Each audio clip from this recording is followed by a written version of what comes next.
É simplesmente cortante e incisivo. Klein caiu na gargalhada. Usando a rica experiência que tinha em sua encarnação anterior, acrescentou mais um insulto. Na verdade, não há evidências que sugiram que essas figuras importantes tenham algum cérebro. Ótimo. Muito bom. Benson gargalhou enquanto fazia sinal de positivo. Klein, você está muito mais engraçado do que antes. Depois de respirar fundo, ele continuou. Tenho que ir ao pier à tarde. Só estou de folga amanhã. Depois disso, terei tempo para ir à companhia de melhoramentos habitacionais da cidade de Tingen com vocês dois. Vamos ver se eles têm casas geminadas baratas e boas para alugar. Além disso, preciso fazer uma visita ao Sr. Frank. Nosso senhorio, perguntou Klein, perplexo. Será que o nosso atual senhorio tem algumas casas geminadas no bairros bons em seu nome? Benson lançou um olhar para o irmão e disse, divertido. Você se esqueceu do contrato de aluguel de 1 ano que temos com ele. Faz apenas 6 meses. Klein imediatamente respirou fundo. Ele realmente tinha esquecido do assunto.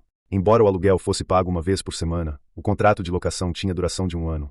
Se eles se mudassem agora, seria equivalente a uma quebra de contrato. Se fossem levados à justiça, teriam que indenizar grandes somas de dinheiro. Você ainda não tem experiência social. Benson tocou a linha fina do cabelo preto e recuado e disse melancolicamente.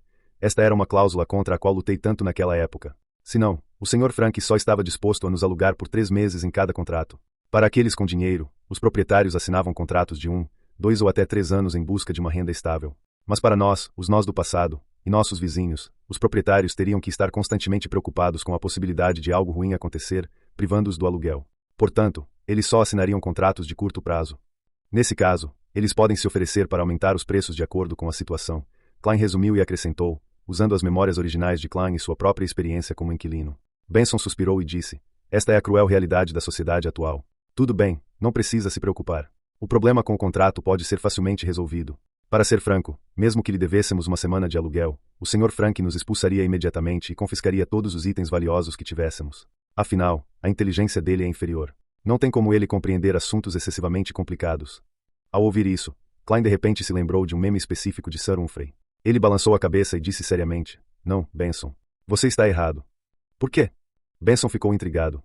A inteligência do Sr. Frank ainda é um pouco maior, respondeu Klein, com toda a seriedade. Assim que Benson pareceu sorrir em resposta, ele acrescentou, se ele estiver em forma.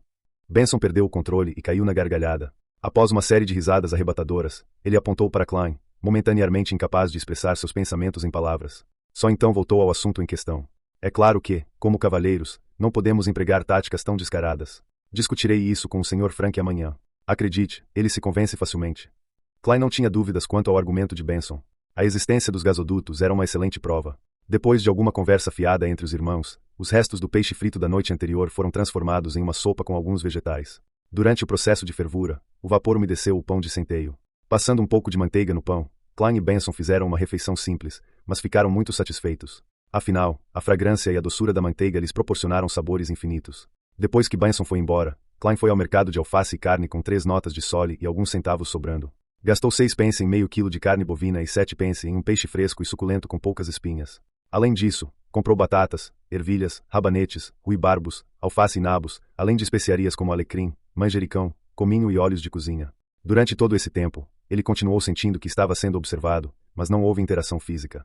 Depois de passar algum tempo na padaria Smirin, Klein voltou para casa e começou a levantar peso com itens mais pesados, como livros, para treinar a força dos braços. Ele havia planejado praticar boxe militar, que aprenderá durante o período militar obrigatório para estudantes. No entanto, já havia esquecido as rotinas de exercícios de rádio da escola, muito menos o boxe, que só era ensinado durante o período militar. Exasperado, ele só conseguia fazer algo mais simples. Klein não se esforçou demais, pois isso levaria à fadiga e, portanto, o colocaria em maior perigo. Fez uma pausa apropriada e começou a ler as anotações e o material de estudo originais de Klein. Desejava ler qualquer coisa sobre a quarta época novamente. À noite, Benson e Melissa sentaram-se diante de uma carteira. A comida estava disposta ordenadamente, como crianças no ensino fundamental.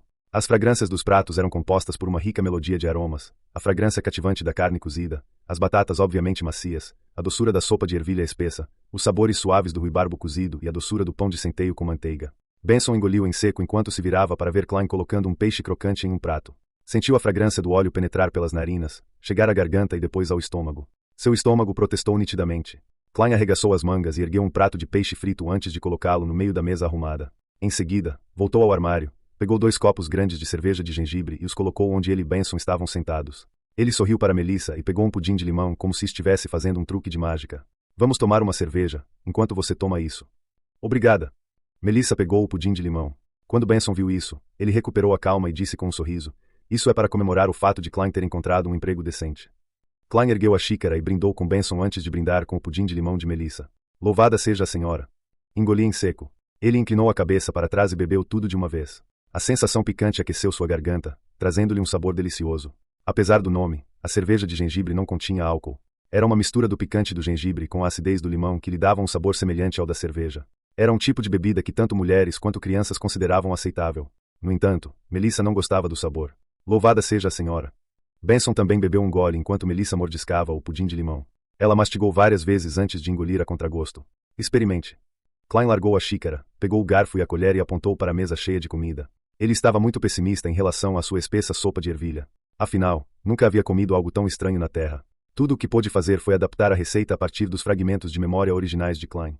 Como irmão mais velho, Benson não fez cerimônia e pegou uma colherada de purê de batatas e colocou na boca. As batatas batidas foram bem cozidas e misturadas com um leve sabor de banha e sal na medida certa.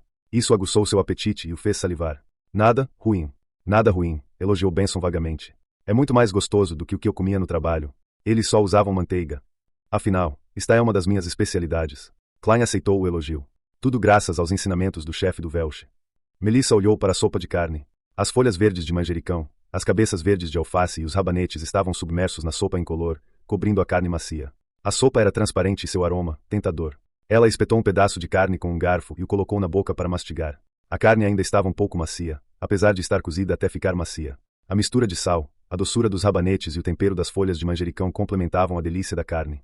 Ela pareceu dar sua aprovação, mas não conseguia parar de mastigar. Klein provou e sentiu que, embora delicioso, não era isento de arrependimentos. Ainda estava longe do seu padrão habitual. Afinal, faltavam-lhe certos condimentos e ele só podia usar substitutos. Não era de se admirar que o sabor fosse diferente. É claro que, mesmo com os melhores padrões, só era possível se contentar com os pratos que eles mesmos preparavam. De repente, seu coração doeu por Benson e Melissa, que eram limitados em sua visão de mundo. Depois de engolir um pedaço de carne, Klein pegou um pedaço de peixe touceira frito, salpicado com cominho e alecrim. Estava crocante por fora e macio por dentro. A carne estava perfeitamente dourada, e o sabor salgado e o aroma do óleo se misturavam como um só. Assentindo levemente, Klein experimentou um pedaço de ruibarbo cozido e achou-o saboroso.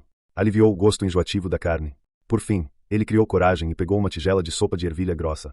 Muito doce e muito azedo. Klein não conseguiu evitar franzir a testa.